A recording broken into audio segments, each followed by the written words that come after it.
Rod, the Pirates finally got to play a football game on Saturday and performed very well. Just talk about your thoughts of the win over Puget Sound.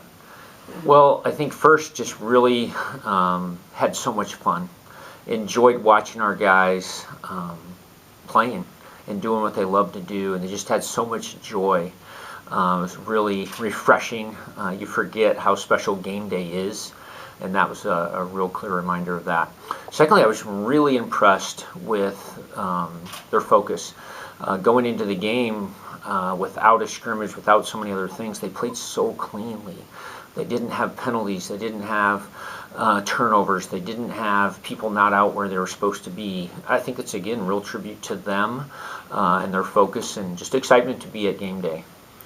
Talk more about that. The team had to generate its own energy, its own excitement without any fans in the grandstand. Just talk about how they were able to do that.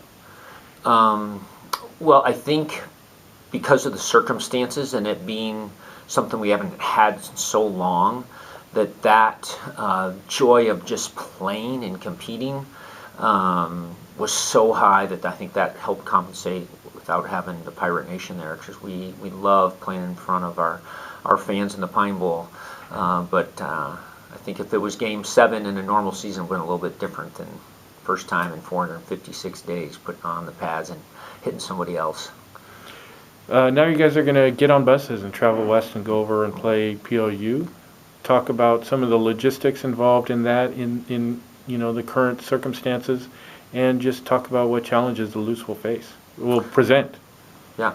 Well, travel-wise, typically we would go and do a lot of our meetings in chapel and stuff in a hotel on a Friday night, but you can't group up in a hotel now, so we're going to just push back and do that stuff here, and then just go late, get to our hotel, go to bed, and get up and play the game the next day. We'll be traveling in 3 buses, spreading out our team to obviously stay safe and not infect anybody on our team or let that be contact trace. So some things like that, and just meals are a little bit different.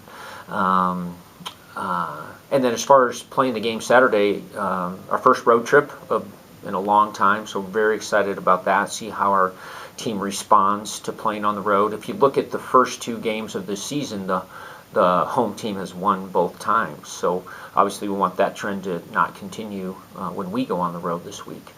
And they're an aggressive football team. They do a lot of aggressive things on defense, which will be a challenge for our offense. And then offensively, they got 2 quarterbacks that we'll have to prepare for. One's a transfer from Eastern Washington. We think he can throw the ball pretty well, so a challenge there. Always when you're preparing for 2 different quarterbacks, there's a challenge. And again, we just don't know how good they are, so I think it'll be a lot of fun.